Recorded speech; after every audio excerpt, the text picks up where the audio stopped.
সরকার এবং বিজ্ঞ আদালতের কাছে আমরা অনুরোধ করি যেন দ্রুততম সময় এই পদক্ষেপগুলো নিয়ে নেওয়া হয় এবং তদন্ত রিপোর্টটি অবশ্যই অবিলম্বে জনসম্মুখে ওপেনলি এটাকে পাবলিক করা হয়।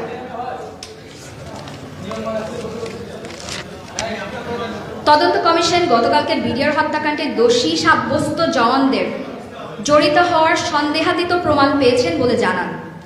এ ব্যাপারে বক্তব্য রাখবেন অ্যাডভোকেট সাকিব রহমান, তিনি শহীদ কর্নেল কুদরত এলাহি রহমান শফিকের সন্তান।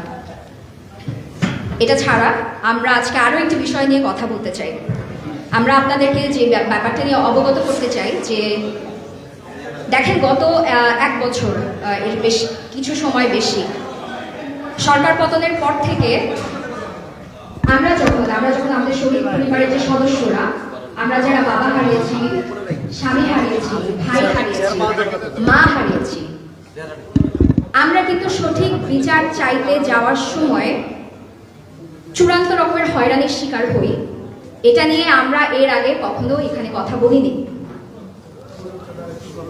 শুধুমাত্র আমরা সঠিক সাক্ষ্য দিতে গিয়ে, সত্যি কথা বলতে গিয়ে আমরা লাঞ্ছনার শিকার হই, সামাজিকভাবে আমরা হেনস্থা হই এবং কুৎসিত রকমের কুরুচিপূর্ণ ভাষায় আমরা প্রচণ্ড রকমের সাইবার বুলিংয়ের শিকার হই। এমনকি মৃত্যুর হুমকি পর্যন্ত আমরা পাই, যেটা কোনোভাবেই কাম্য না। কারণ আপনাদের মধ্যে হতে পারে যে সরকার পতনের পরে আমরা আমাদের ন্যায্য দাবি নিয়ে যখন সামনে আসলাম, তখন আমরা কিভাবে বাধার সম্মুখীন হলাম। এটা আপনাদের অবগতির জন্য জানানো যাচ্ছে যে আমরা সাক্ষ্য প্রমাণ দেওয়ার সময় বাধার সম্মুখীন হয়েছি, সাক্ষী দিতে গিয়ে আমরা বিভিন্ন মহল থেকে বাধা পেয়েছি এবং আমাদের যে সাক্ষী সেগুলো কিছু কিছু মানুষের মনোভূত না হওয়ার কারণে আমাদের যথেষ্ট পরিমাণ হয়রানির ভিতর দিয়ে যেতে হয়েছে।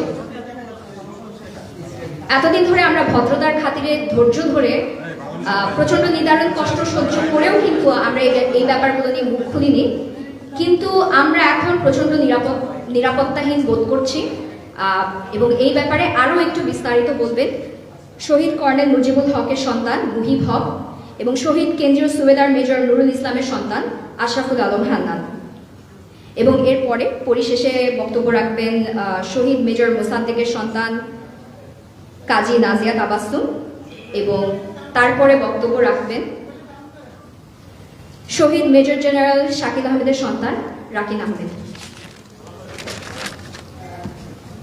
বাংলাদেশের ইতিহাসে, এমনকি সারা পৃথিবীর ইতিহাসে এত নৃশংস, এত জঘন্যতম হত্যাকাণ্ডের কোনো নজির নাই।